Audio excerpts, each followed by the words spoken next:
vous dire quelque chose qui sera vraiment la clé de mon message ce matin. Parce que je sais que pour vous qui ne connaissez pas trop l'église évangélique ou les églises protestantes ou évangéliques, il y a quelque chose qui n'est pas facile à saisir au premier abord. C'est que dans la culture religieuse de notre nation, ou même on le voit dans d'autres religions aussi, particulièrement dans l'église orthodoxe, dans l'église catholique romaine, dans l'islam, on retrouve aussi cela, où il y a un comportement qui est très codifié. D'accord ? Hein, voilà, on fait des choses, telle prière, tel jour, à telle heure, etc. Donc ça s'appelle la liturgie. D'accord ? Vous avez entendu parler de ce mot ? Hein ? Et donc, quand on lit la Bible, le Nouveau Testament, qu'on voit l'Église chrétienne de Jésus, la liturgie, ça n'existe pas.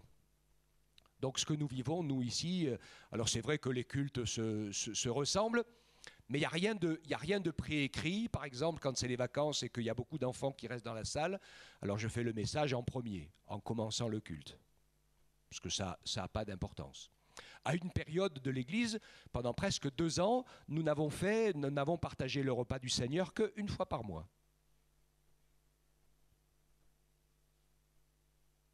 C'est très intéressant, justement, et j'ai vraiment tenu à le faire, parce que je veux que quand on marche avec Dieu, l'important, et puis c'est cela qu'on va partager ce matin, c'est que l'important dans la marche avec Dieu, c'est ce qu'on vit, c'est ce qui se passe spirituellement entre Dieu et nous, et puis entre nous aussi, les frères et les sœurs, bien plus que le principe.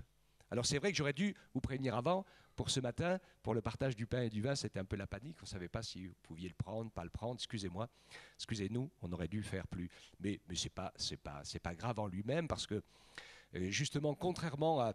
Alors là, je vous ai parlé de liturgie, mais je vais vous parler d'autre chose, hein, je vais vous parler de sacrement. Alors on arrive au baptême, on arrive au pain et au vin. Alors dans les grandes religions, tous ces éléments sont des sacrements, donc ce sont des gestes qui sont sacrés, qui sont codifiés, qui sont très importants. On les fait dans certaines conditions et puis on ne les fait pas dans d'autres conditions. Mais quand je regarde dans l'Évangile, le repas de la Cène, dans la première église, ils le partageaient tous ensemble, les chrétiens, pendant le repas qu'ils prenaient en commun, à midi. Alors, je fais travailler votre esprit, votre pensée. Restez avec moi, hein, je vais essayer de ne pas vous larguer. Si jamais il y avait quelque chose qui vous interpellait, que vous n'avez pas bien compris, levez la main, posez votre question, arrêtez-moi, je vais essayer de vous expliquer. Parce que vraiment l'important, c'est qu'on comprenne, la première chose que je veux dire, c'est que Dieu nous a créés à son image, qu'il regarde notre cœur, plus que ce qu'on fait. C'est un Dieu d'amour qui se révèle par amour, et il ne se révèle pas plus parce qu'on aura fait plus de prières, moins de prières, parce qu'on aura récité certaines prières ou parce qu'on aura eu certains comportements, etc., etc. Vous savez ce que Dieu cherche en chacun d'entre nous ? Je vais vous dire ce qu'il cherche. C'est notre cœur. Ça vous parle, ça ? Vous êtes d'accord ? Comme quand on aime quelqu'un, son époux, son épouse, des amis très chers qu'on aime, voilà, on se parle, on s'explique, on se dit les choses qui nous encouragent, et puis des fois aussi, on se dit quand on n'est pas content, quand on n'est pas d'accord, parce que c'est une preuve d'amitié aussi. Hein. Faut que c'est important pour nous, hein, parce que si on n'accepte qu'on nous dise ce qui nous plaît, c'est pas évident, hein, d'accord ? Et Dieu agit de cette manière. Alors dans l'Écriture, je vais vous lire l'origine du baptême. On va le lire ensemble, c'est dans Matthieu, comment ça se passe au début. Le premier qui a commencé à baptiser d'eau, c'est Jean-Baptiste. Alors, avant de faire la lecture, je veux juste vous donner une petite explication de texte sur le mot baptême. Est-ce que vous savez ce que veut dire le mot baptême ? Alors, plusieurs le savent, hein. C'est un mot grec qui a été un peu francisé plutôt, au sens français. Hein. Mais en fait, dans l'origine du texte, le mot baptiser, le mot baptême, ça veut dire immerger. Plonger dans l'eau. D'accord ? Donc c'est ce que ça veut dire. Alors, c'est un peu compliqué de plonger dans l'eau ou d'immerger. avec 3 gouttes d'eau ou 4. Hein, je fais une petite humour, mais quand même. Et dans la Bible, dans l'Écriture, avec Jésus, avec Jean-Baptiste, le baptême, il est plongé dans l'eau parce que ça a un sens. C'est pour une raison bien précise que c'est fait comme ça. Et nous allons pouvoir le lire, puis je vais continuer donc à vous l'expliquer. Matthieu 3,5, les habitants de Jérusalem, toute la Judée, toute la région du Jourdain venaient à Jean-Baptiste et se faisaient baptiser par lui dans le fleuve Jourdain en confessant leurs péchés. Comme Jean-Baptiste voyait venir à son baptême beaucoup de pharisiens, de religieux, pharisiens, sadducéens, c'était des entités religieuses, ces gens-là. Il n'a pas été sympa avec eux, il leur dit « Race de vipères, qui vous a appris à fuir la colère à venir ? Produisez donc des fruits dignes de la repentance. » Je saute quelques versets. Et puis Jean-Baptiste leur dit « Moi, je vous baptise d'eau en vue de la repentance, mais celui qui vient après moi est plus puissant que moi, et je ne mérite pas de porter ses sandales. Lui vous baptisera d'Esprit Saint et de feu. Il a son vent à la main, il nettoiera son aire, amassera son blé dans le grenier, mais brûlera la paille dans le feu qui ne s'éteint pas. » Alors, Jésus vint de la Galilée au Jourdain vers Jean pour être baptisé par lui. Mais Jean-Baptiste s'y opposait en disant « C'est moi qui ai besoin d'être baptisé par toi, et c'est toi qui viens à moi ?» Jésus lui répondit « Laisse faire maintenant, car il est convenable que nous accomplissions ainsi toute justice. » Alors, Jean le laissa faire. Aussitôt baptisé, Jésus sortit de l'eau, et voici, les cieux s'ouvrirent, et il vit l'Esprit de Dieu descendre comme une colombe et venir sur lui. Et voici qu'une voix fit entendre des cieux ces paroles, « Celui-ci est mon Fils bien-aimé, en qui j'ai mis toute mon affection. Amen. » Dans ce texte, donc, on voit la manifestation visible et audible de toute la Trinité. Il y a le Père qui parle, on entend sa voix. Il y a l'Esprit qui est là présent sous la forme d'une colombe, on le voit venir sur Jésus, et Jésus qui est là, la parole de Dieu faite chair. Cette parenthèse étant terminée, je reviens donc à l'idée du baptême. Donc, avant que les disciples de Jésus commencent à baptiser, Jean-Baptiste baptisait tous ceux qui voulaient venir à Dieu et recevoir le pardon de leurs péchés. Et en se faisant baptiser, donc, ils confessaient leurs péchés, ils disaient ce qu'ils avaient fait qui les rendait malheureux, qui les rendait tristes, qui avaient vraiment fait du mal dans leur vie. Et en disant ces choses, ils se faisaient baptiser. Et le principe que cela voulait dire, c'était je veux que tous ces péchés, que toutes ces choses-là meurent, se noient, disparaissent, soient engloutis. D'accord ? Et je veux me relever avec une nouvelle vie, pardonnée et lavée de mes péchés par Dieu. D'accord ? C'est comme ça, et c'est ce que voulait dire le baptême tel qu'il a été fait. Donc Jésus a été baptisé de ce baptême. Donc il n'en avait pas spécialement besoin, puisque Jésus est sans péché. Mais Jésus l'a fait, parce que vous allez voir dans l'Écriture que le Seigneur ne nous demandera jamais de faire des choses qu'il n'a pas fait lui-même. Il ne nous laissera pas traverser des souffrances qu'il n'ait traversées lui-même. Et il ne sera jamais plus exigeant que ce qui nous est possible aux uns et aux autres. Et ça, c'est très important. Ce n'est pas un Dieu dur, c'est un Dieu d'amour qui veut pardonner, qui veut sauver et qui veut délivrer. Alors vous allez dire, moi des fois j'ai essayé des choses, ça n'a pas trop marché. Il faut qu'on fasse attention parce que justement souvent ça ne marche pas parce qu'on utilise Dieu comme un remède ou comme une formule religieuse alors qu'il est un père et un ami qui veut qu'on entreprenne une discussion avec lui.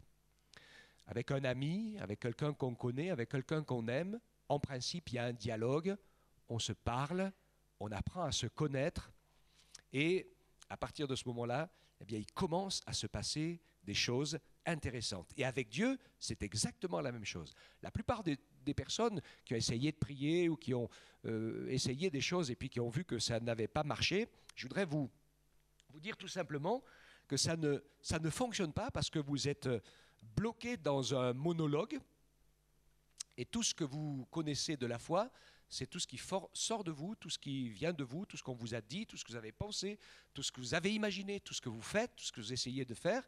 Et donc c'est comme une balance. Un dialogue, pour moi, c'est une balance avec deux bascules. Il y a le poids des mots, des pensées, des idées de l'un d'un côté, ok ?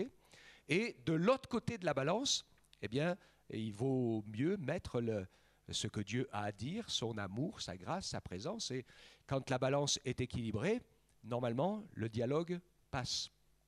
Alors il y a des fois des personnes qui me disent « Oh, j'ai essayé, j'ai prié une fois, deux fois, trois fois, ça n'a jamais marché. » Hein? Et donc beaucoup de personnes fonctionnent comme ça. Mais je voudrais vous dire que Dieu n'est pas un distributeur automatique de bénédictions. On ne met pas une petite pièce, on tire le manche et crac, crac, c'est pas comme ça. Hein? Dieu est un Père qui a un plan pour nos vies. Il veut que nous apprenions à le connaître et il veut absolument que nous apprenions à nous connaître aussi, parce que parfois on demande dans nos prières des choses dont je peux vous assurer que ce n'est pas sûr qu'elles nous feraient le plus grand bien. Donc voilà, par exemple, les gens religieux de l'époque, avec Jean-Baptiste, ils n'étaient pas très sûrs que ce que Jean-Baptiste disait était bien, mais ils se sont dit, on va le faire. On va le faire parce que si jamais c'est dans la volonté de Dieu, on l'aura fait, ça sera bien. Et puis si ce n'est pas dans le plan de Dieu, c'est pas grave. Alors ça, je voudrais vous dire que pour Dieu, ça ne fonctionne pas du tout. D'accord ? On n'est pas du tout, dans la Bible, il n'y a pas de sacrement. Vous savez qui c'est la première personne qui est entrée au paradis? Il y en a qui le savent, hein? Le brigand sur la croix. Vous avez tous entendu cette histoire, hein, que Jésus a été crucifié entre deux brigands. Et puis il y en a un qui est resté dans sa rébellion, dans sa révolte et dans sa colère, il n'a rien voulu savoir. Et puis un autre des brigands, là, sur la croix, avant de mourir, il a réalisé son péché, il a réalisé sa misère, il a réalisé que Jésus était un condamné injuste, et ça lui a permis de vivre, je vais y insister parce que c'est important, ça lui a permis de vivre une expérience. Et cette expérience surnaturelle que cet homme brigand sur la croix en train de mourir a vécu, je voudrais que tous, vous toutes et tous qui êtes ici, vous puissiez vivre cette même expérience. Il y avait là 3 gars, plus déshabillés qu'habillés, battus de coups de fouet, cloués, sanglants, etc. Et le brigand qui se repent, qui est en train de prier la prière de la foi, pas les prières religieuses, hein, celles qui servent à rien du tout. En fait, là, je vous le dis, hein, vous vexez pas, mais c'est comme ça, ça sert à rien du tout. Il a prié la prière de la foi et en cherchant Dieu, alors le Saint-Esprit a pu lui montrer quelque chose d'incroyable. Physiquement, il n'y a pas de différence entre les 3. On est d'accord, hein? Faites-vous dans votre tête l'image des 3 crucifiés. Physiquement, il n'y a pas de différence. Voilà, 3 gars là, en 1000 morceaux, en train de mourir. Comment se fait-il qu'après avoir fait cette prière sincère, avoir pris conscience de son état, besoin de la grâce de Dieu, tout d'un coup, ce brigand dit à Jésus, il ne sait pas, lui, il ne connaît pas Jésus, il dit, souviens-toi de moi quand tu viendras dans ton règne. Il a eu la révélation que Jésus qui était crucifié injustement, là au milieu, ce prophète, il était le Fils de Dieu, il vivrait éternellement, même s'il était en train de mourir, et qu'il avait la clé pour lui ouvrir la porte du paradis. On est d'accord avec ça, hein? Alors, la bonne nouvelle de l'Évangile, c'est que ce n'est pas réservé qu'à lui, c'est pour vous aussi aujourd'hui. Et pour plusieurs d'entre vous qui nous avez entendus chanter, prier et louer Dieu, c'est ce que nous vivons. Parce que quand on accepte d'entrer dans le dialogue avec Dieu et de commencer à discuter avec le Seigneur au travers de Jésus, son Sauveur, alors, eh bien, de la croyance, on passe à la foi, des choses qu'on nous a enseignées, on passe à la possibilité de la révélation du Saint-Esprit, et quand le Saint-Esprit, vous allez commencer à le laisser parler à l'intérieur de vous, vous allez découvrir l'amour de Dieu, qui n'est pas une théorie, mais une réalité. D'accord ? Et vous allez découvrir son salut, son pardon, sa présence, qui va transformer votre vie comme elle a transformé la mienne. J'avais 17 ans quand j'ai rencontré le Seigneur. Vous entendez parler des persécutions des chrétiens sur la terre? C'est les plus persécutés au monde depuis des années et des années. Et ces hommes et ces femmes, dans certains pays où ils n'ont pas le droit de croire en Jésus, ils préfèrent mourir que d'abandonner Jésus. Pourquoi? Parce qu'ils savent que quand le moment où Jésus est venu dans leur cœur, ils ont reçu le pardon de leurs péchés et la vie éternelle. Et qui meurent aujourd'hui dans 10 ans ou dans 40 ans, ça n'y change rien. ils sont prêts. Tout le reste est secondaire. Écoutez-moi bien, le reste est secondaire. Et donc j'en termine avec mon brigand qui était crucifié à côté de Jésus et à qui Jésus a répondu cette parole, je te le dis, en vérité, aujourd'hui, tu seras avec moi dans le paradis. Et je peux vous dire qu'il l'a vécu, cette parole. Parce que quand j'ai donné mon cœur à Jésus, il y a quelques années, dans les années 76, et que j'ai fait aussi cette prière, Seigneur, viens me sauver et change mon cœur, cette paix, cette joie, cette assurance, elle est venue dans mon cœur depuis. Et elle ne s'en va plus. Et lui, il est mort, et il est parti dans le ciel avec le Seigneur. C'est une certitude. Et aujourd'hui encore, vous pouvez vivre en sachant que vous êtes aimé de Dieu, pardonné par le Seigneur et que votre nom est inscrit dans le livre de vie parce que vous l'aurez vécu ou parce que je l'espère ce matin. Vous êtes en train de le vivre. Et au comble de tout, il n'a même pas été baptisé. Caramba. Ok? Donc quand on vous raconte le baptême, ceci, cela, c'est symbolique le baptême. Hein? Et ce n'est pas le baptême qui fait de nous un chrétien, ce n'est pas le baptême qui fait de nous quelqu'un de sauvé, c'est parce que j'ai rencontré Jésus que je suis sauvé et que j'ai décidé de devenir un chrétien, son disciple, que je me fais baptiser pour le montrer aux autres. Et c'est ce qui va se passer le 22. Hein?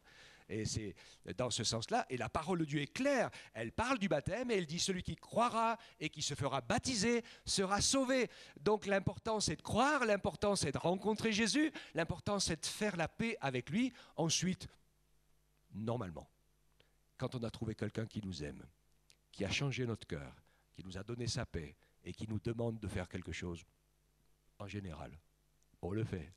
D'accord, hein? C'est pour ça que moi, c'est un test, et je sais pourquoi Jésus s'est fait baptiser lui-même, parce que c'est un test d'obéissance. Et je l'ai compris après, parce que je me rappelle une fois que quelqu'un m'a dit « Oui, je crois en Jésus, j'aime Jésus, je crois qu'il m'a sauvé, etc. » Non, mais je ne veux pas me faire baptiser. Ah, tu crois en Jésus, tu aimes Jésus, tu lui donnes ta vie, mais la première chose qu'il te demande de faire, tu refuses de la faire. J'ai un petit doute quand même. Hein? Ça me rappelle mon père des fois qui blaguait, il nous disait je vais t'apprendre un truc qui est très dur à faire, hein, de pouvoir dire non, non, non, non, non, oui, oui, oui, oui, oui. Vous voyez ce que je veux dire? Ça sonne faux comme une gamelle, hein? C'est l'inverse, le geste et la parole.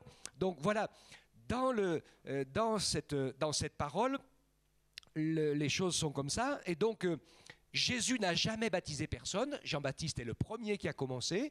Il a baptisé Jésus, il a baptisé les tout premiers disciples de Jésus, et puis après, les disciples de Jésus ont fait les baptêmes, cette fois, au nom de Jésus. Et donc le baptême allait un petit peu plus loin. Ce n'était pas simplement pour, cette fois, demander le pardon des péchés, mais c'était pour recevoir Jésus comme son sauveur et que ses péchés soient pardonnés. C'est formidable, ça. Hein? Et donc, ils se sont fait baptiser de cette manière-là. Et ça a duré pendant plus d'un siècle. Puisque dans les plus anciennes églises, qui sont du 11e et du 12e, vous avez, allez les voir, il y en a plusieurs en France, hein, vous avez ce qu'on appelle des fonds baptismaux, qui sont un endroit, donc un baptistère, un vrai, grand, que vous pouvez remplir d'eau, et dans lequel les gens étaient trempés tout entiers, parce que ça correspondait. Alors, après, bien sûr, on s'est éloigné. La religion, les hommes, je ne condamne pas la religion de notre nation, les hommes sont religieux. Ils transforment tout en religion. On enlève la vie, on enlève facilement la vie de tout ce qui vient de Dieu et on y met les gestes vides à la place. D'ailleurs, on le fait pour tout, hein, même pour la nature. On enlève tout ce qui est de Dieu, hein, et on met le vide à la place. Mais dans les choses de la foi, on fait pareil. La naissance de la religion, vous la trouverez, moi je vous invite à lire la Bible, vous la trouverez avec Caïn et Abel, hein, et vous verrez ce que c'est la foi avec Abel. Et vous verrez ce que c'est la religion avec Caïn qui vient devant Dieu avec tous ses légumes, son beau jardin, qui dit « Seigneur, tu vois, j'ai fait ceci, j'ai fait cela ». Aucune de vos œuvres, aucun de vos mérites ne peut vous ouvrir la porte du ciel. Si nous voulions être assez agréables à Dieu, non seulement nous ne devrions jamais faire le mal, ce qui est déjà vachement compliqué. Hein. Je pense que là, à peu près 100% d'entre nous sont incapables de le faire. Et en plus, nous ne devrions faire toujours que le bien. Alors ça, c'est encore plus compliqué.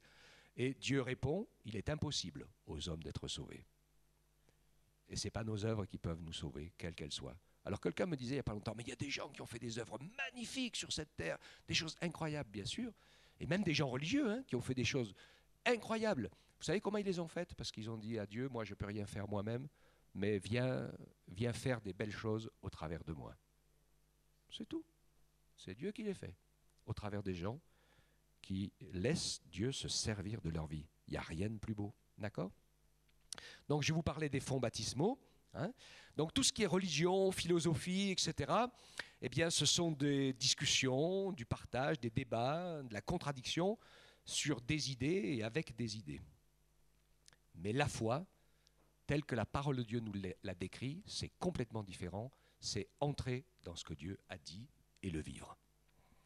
Et vous pouvez vivre cette parole. Alors je sais que parfois, ce n'est pas évident quand on enseigne ainsi, parce que évidemment, ça coince un peu, on se dit est-ce que c'est possible? Bien sûr, Jésus lui-même, ça coinçait parfois, parce que quand vous lisez Matthieu 7, 28, il dit quand Jésus avait fini le sermon sur la montagne, il dit les foules étaient frappées de son enseignement, parce que Jésus, il a enseigné comme quelqu'un qui a de l'autorité et non pas comme leurs scribes.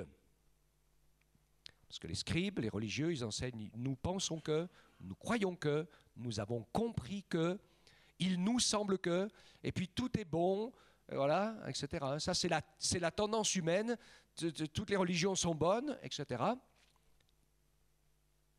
Non, elles sont toutes mauvaises, les religions. Même la nôtre, si elle devient religieuse.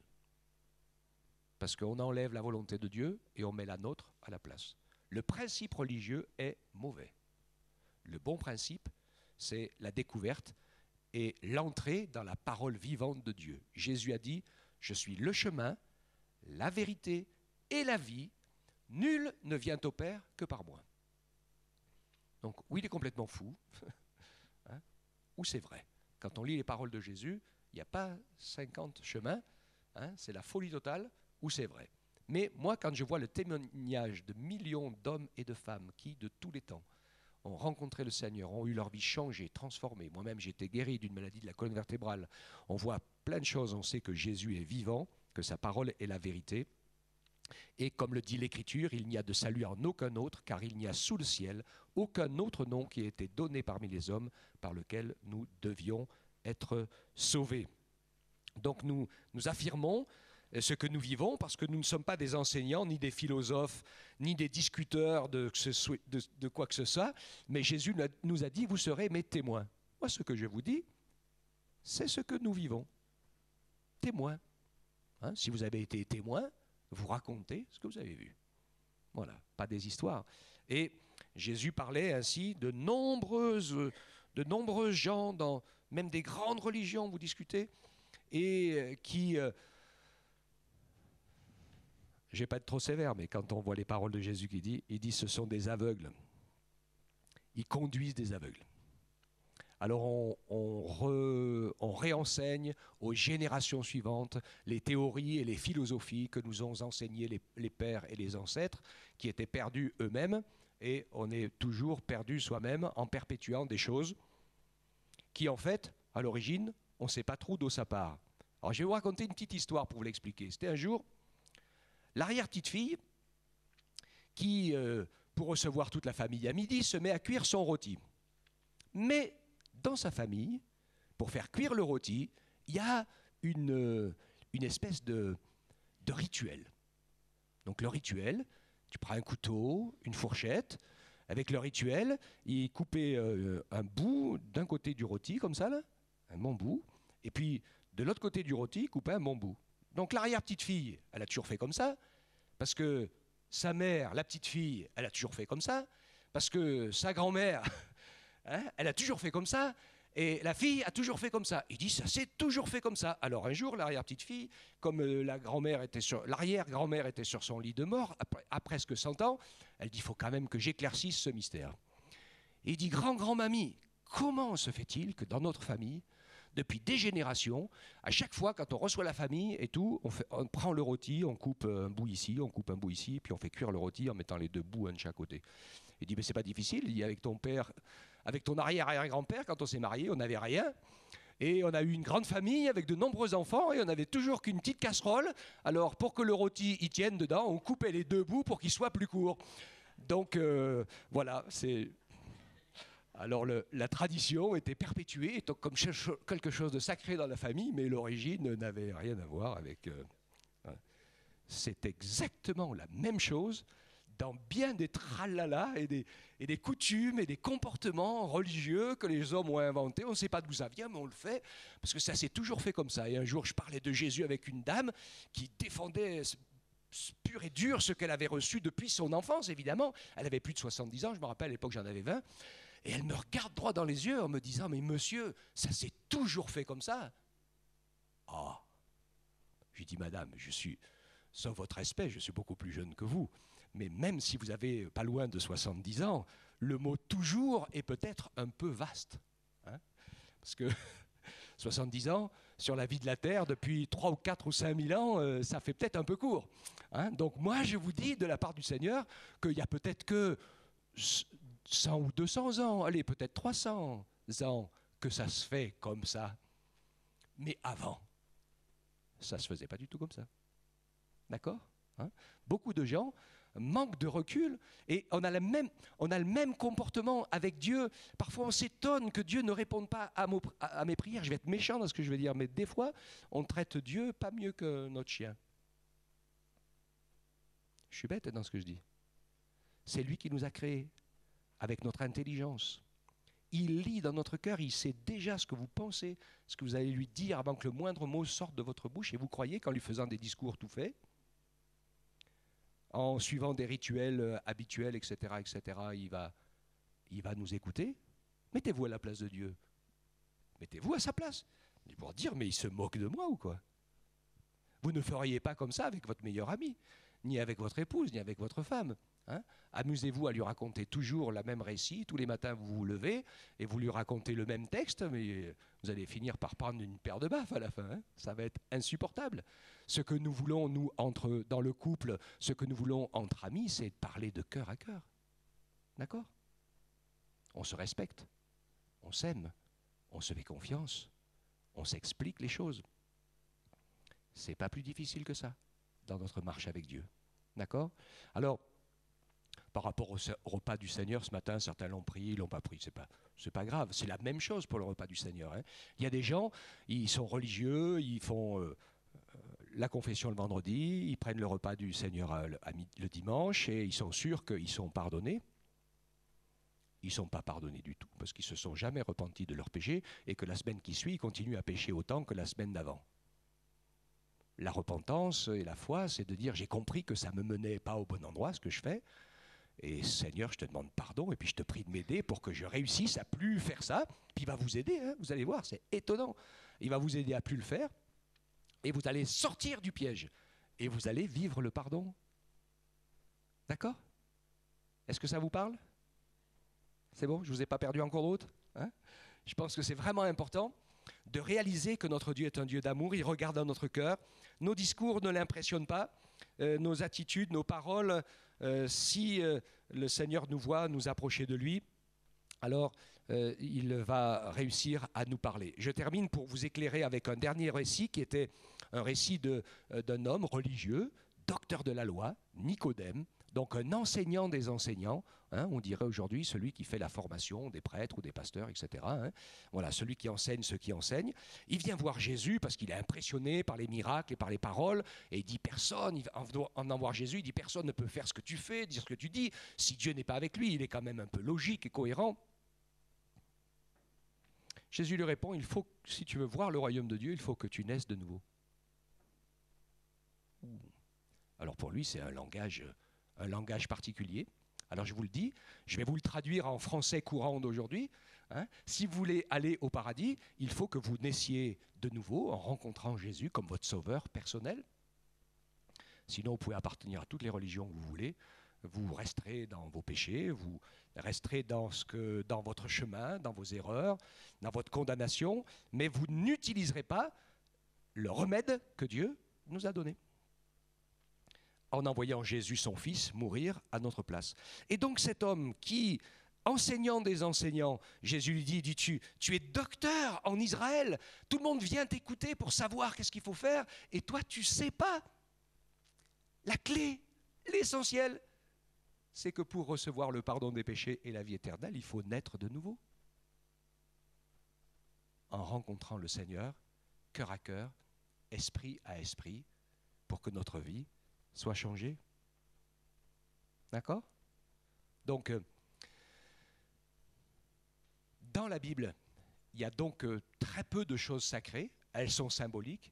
Nous prenons le pain et le vin là. Alors après, c'est vrai que, comment dirais-je, si on n'a pas une vie de chrétien engagée, partager le pain et le vin, ça ne sert à rien du tout. Ça ne va pas vous emmener Jésus dans votre vie, parce que ce n'est pas par là qu'il rentre.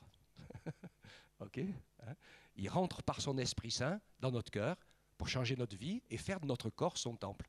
Autrement, ça sert à rien de ne faire que le symbole. Je suis très très malheureux, hein, parce qu'il y a beaucoup de gens qui comptent sur ce qu'on leur a enseigné, on leur a dit tout un tas de choses, mais ce n'est pas pour ça qu'ils sont déresponsabilisés, hein, parce que nous tous ici, qui que nous soyons, croyants, pas croyants, celui qui veut chercher, il peut savoir. Celui qui veut lire la parole, qui veut trouver une Bible, il va la trouver. Tapez sur Internet la Bible, vous allez avoir un texte sous les yeux à lire, il n'y a pas de souci. Celui qui veut trouver, il va pouvoir. Alors, la présentation des enfants. J'avance. Là, c'est pareil. Il n'y a pas d'obligation, il n'y a pas de rituel. Il y en a qui font quelque chose, il y en a qui ne le font pas. Nous, on aime bien le faire pour plusieurs raisons que je vais vous expliquer. Donc c'est un peu une tradition, oui, pourquoi pas, mais je trouve que c'est quelque chose de plutôt de familial et de sympathique.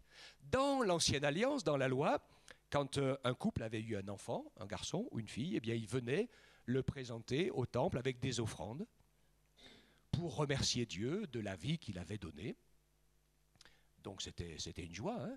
Et puis de pouvoir prier. Quand c'était un garçon, il l'amenait déjà le 8e jour pour la circoncision, par rapport au peuple juif, hein, ça c'était très précis par rapport au peuple qui marque le peuple de Dieu sur la terre par rapport aux autres peuples, ça ne nous concerne pas. Et dans cette offrande, dans cette présentation, eh bien, les chrétiens de la première église ont toujours continué à faire pareil. Et nous, on a toujours continué à faire pareil. Et donc, comme j'ai dit, c'est ni une obligation, ni une liturgie, c'est un simple geste d'amour. D'abord de reconnaissance à Dieu, parce que c'est lui qui donne la vie. D'accord ? C'est quand même un cadeau extraordinaire, n'est-ce pas ? Hein ? Une fois que vous avez le cadeau, vous y pensez, nuit et jour, vous ne pouvez pas faire autrement que d'y penser, vous ne pouvez pas l'oublier. Le cadeau est là, ça vous change la vie. Hein ? Reconnaissance à Dieu, hein ? Un geste d'amour, bien sûr, et puis une présentation publique aussi, et c'est important, de la valeur de chaque enfant aux yeux de Dieu. Il y a des paroles de Jésus qui sont très importantes et qui nous parlent à nous les adultes. Il dit aux adultes, voilà, vous êtes les adultes, hein. Faites ce que vous voulez, mais faites bien attention. Faites tout votre possible pour ne pas être en scandale aux petits-enfants. Et dans la génération où on vit, c'est terrible. Combien de jeunes vivent le scandale d'avoir été élevés sans la foi et sans l'amour de Dieu, ce qui fait qu'ils pètent les plombs. Parce que comme on est des êtres spirituels, et en tant qu'être spirituel, on a besoin de matière pour nourrir son corps, mais on a besoin de vie et de choses spirituelles pour nourrir son âme. Alors vous avez les jeunes, comme ils ont été nourris, comment dirais-je, quand ils ont été élevés sans qu'on s'occupe de leur partie spirituelle, ils dévient dans deux extrêmes qu'ils essayent de boucher à la place, c'est-à-dire vers les pratiques occultes. Et combien vous avez de plus en plus de jeunes, d'enfants, et même au lycée, qui font tourner les tables, qui invoquent le diable, etc., etc. J'en connais dont ça va pourrir, moi j'en connais, dont leur vie va être pourrie jusque dans leur vie d'adulte, parce qu'ils vont se retrouver liés par certains démons, etc. Ils ont joué, mais on ne joue pas avec le monde spirituel. Hein. Il y a des gens qui pensent, oh, c'est dans le domaine de la pensée, on peut faire ce qu'on veut. Écoutez-moi, sur la route, vous ne faites pas ce que vous voulez. Hein. Moi j'aime beaucoup comparer la foi chrétienne à la route avec les voitures. Il me dit, vous avez la liberté en voiture, hein, vous allez où vous voulez. Moi, hier, je suis allé à Bordeaux, au salon de la moto, hein, toute la journée, j'ai fait l'aller-retour dans la journée, il n'y a aucun problème. Sauf que, pour y arriver, j'ai quand même respecté un certain nombre de choses. Ouais. La première, c'est de rouler à droite quand même. Hein, parce que la liberté, c'est bien, mais on me dit, oh oui, j'ai de la liberté, je roule à gauche. Hein. Mais si je roule à gauche, non seulement je vais me tuer, mais je vais tuer des innocents, etc. Hein. Et donc on pense que dans le monde spirituel, on va voir les guérisseurs, on va voir les mages, on fait tout un tas de trucs, on dit on essaye, ouais, c'est bien, j'ai essayé là-bas. Et tout. Toute action a des conséquences. Et quand on est élevé sans choses spirituelles, c'est ça, ou de l'autre côté, la drogue, l'alcool, etc. La jeunesse qui s'explose parce qu'ils ont un vide affreux, c'est comme une pompe à vide à l'intérieur qui aspire, parce que nous sommes tous des êtres créés, corps, âme et esprit, et quand une partie de nous-mêmes qui fait un tiers de notre personne est oubliée, négligée, enterrée, eh bien elle nous aspire, elle nous vide, et il faut trouver quelque chose pour boucher le trou. Voilà le monde dans lequel nous sommes aujourd'hui.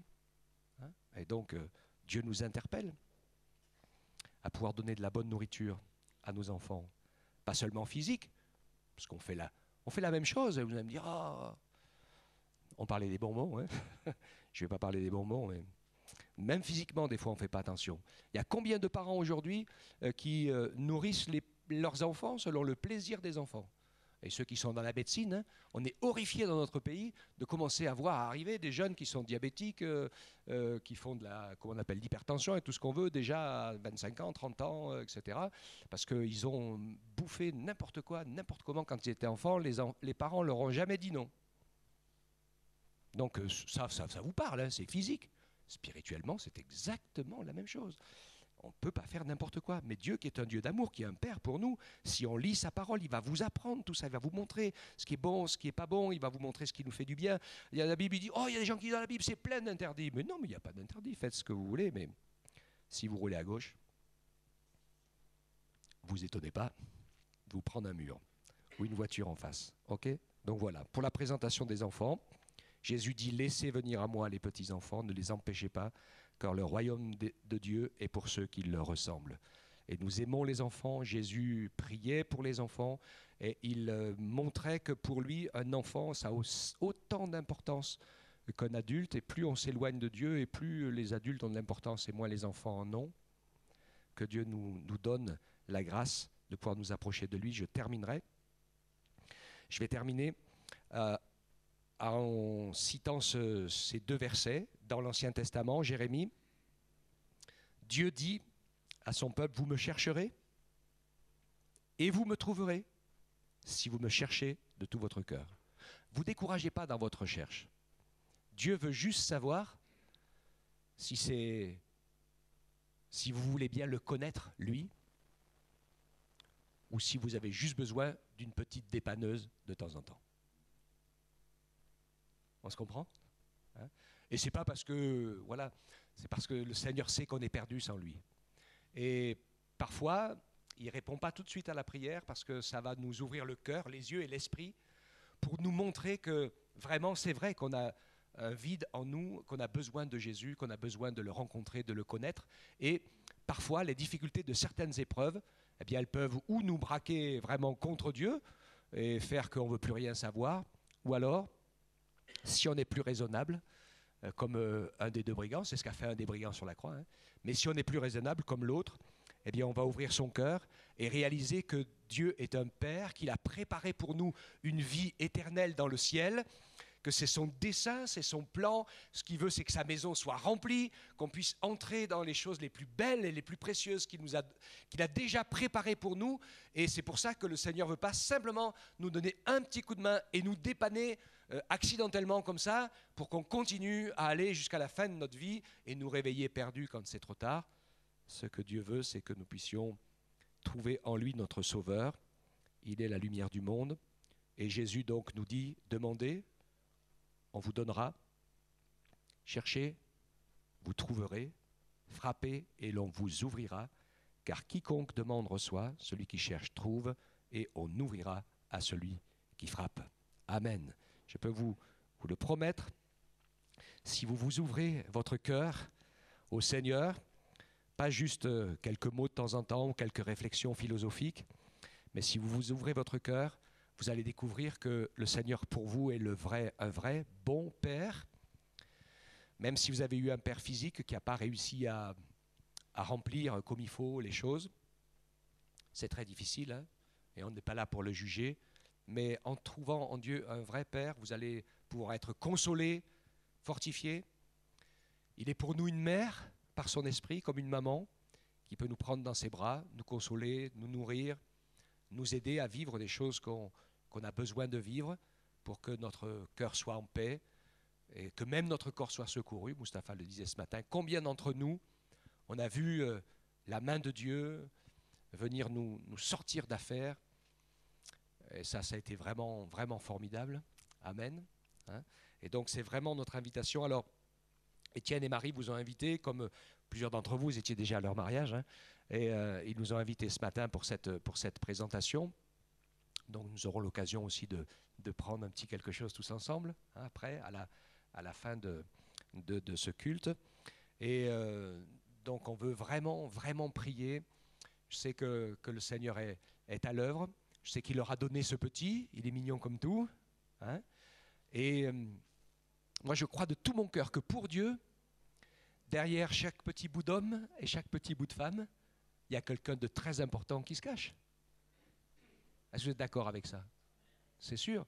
Alors certains auront été grands, ils auront dépassé un peu les autres, on leur connaît, leur nom est inscrit dans l'histoire. Hein, tout le monde, ce n'est pas la possibilité de tout le monde. Mais bon, ça, c'est pas la priorité des priorités. Ce que Dieu voudrait, lui, c'est que notre nom soit inscrit dans son histoire à lui, dans son livre. Ton nom, mon cher ami.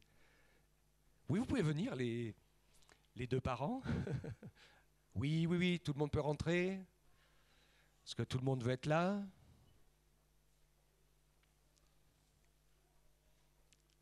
Venez vers moi, là. Qu'on le voit, cet enfant. Faites-nous le voir.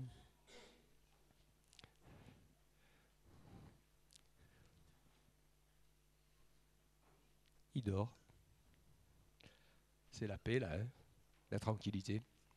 Donc je disais, hein, voilà, on va faire venir, on a la chance d'avoir les mamies aussi, là. Hein.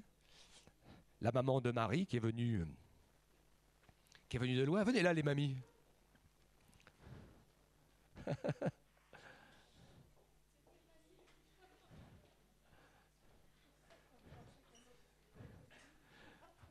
Voilà. Hein? Voilà. Donc Nicole, qui est la maman de Marie, et puis Marie-Hélène, la maman d'Étienne, et moi, le papa d'Étienne. Alors votre dernier petit-fils, vous en avez combien, vous? 6 petits-enfants. Mais c'est la dernière fille. Et c'est nos petits derniers. C'est les petits derniers, hein? Voilà. Hein? Pour l'instant, c'est ça. Hein?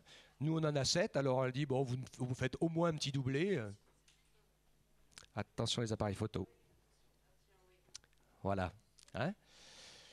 Donc, j'étais en train de dire, hein, combien chaque enfant est précieux aux yeux de Dieu et que dans chaque enfant, eh bien, Dieu a déposé des choses, comme dans nos vies d'adultes, pour pouvoir le servir. Dans la Bible, il y a des enfants qui ont servi Dieu très jeunes. Est-ce que vous vous rappelez qui est-ce qui semble être le plus jeune enfant au service de Dieu dans la Bible? Samuel. Hein? On pense qu'il avait autour des 3 ans et demi, ouais, 3 ans et demi, quelque chose comme ça. Hein? Voilà, un peu après le sevrage. À l'époque, ça durait un peu plus longtemps. Hein? Voilà. Donc, c'est vraiment important. Et nous sommes là. Important, hein? Dieu nous a donné des forces, de la sagesse et de l'intelligence pour prendre soin des enfants, de nos épouses, hein, de nos familles, plutôt que de se faire la guerre. Mais bon, hein, voilà, les hommes veulent vivre sans Dieu, alors en général, on fait plutôt le contraire. Passez-moi l'enfant. Attends, oui, non, je ne le lâche pas. Regardez comme il est beau. Hein? Il ressemble beaucoup du côté de sa maman. et la grand-mère, elle dit, il ressemble beaucoup du côté du grand-père. Mais on ne va pas trop parler des ressemblances parce qu'on va le faire pleurer, le pauvre. Hein? Ah, ton papy, à moi. Ouais. Alors voilà, Nathan. premier-né d'Étienne et Marie.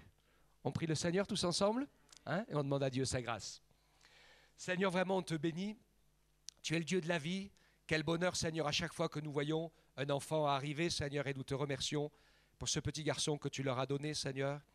Nous te prions de donner à Marie, à Étienne, ta sagesse et ta grâce pour l'élever avec amour dans tes voies, dans ta présence, dans ton plan, Seigneur, parce que je sais que chaque vie que tu donnes, eh bien, il y a quelque chose d'écrit pour accomplir ton plan.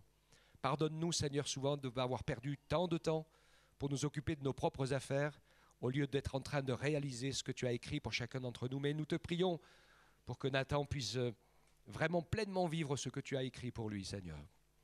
Merci de le bénir, que ta grâce et son esprit soient sur lui. Merci de le garder, de le protéger. Tu prends soin de lui, Seigneur. Vraiment, nous te louons, nous t'adorons, Seigneur. Merci pour toutes les familles qui sont représentées ici au travers de cet enfant. Quelle grâce tu fais, tu nous unis ensemble et nous te louons de tout notre cœur, Père, au nom de Jésus. Amen. Amen.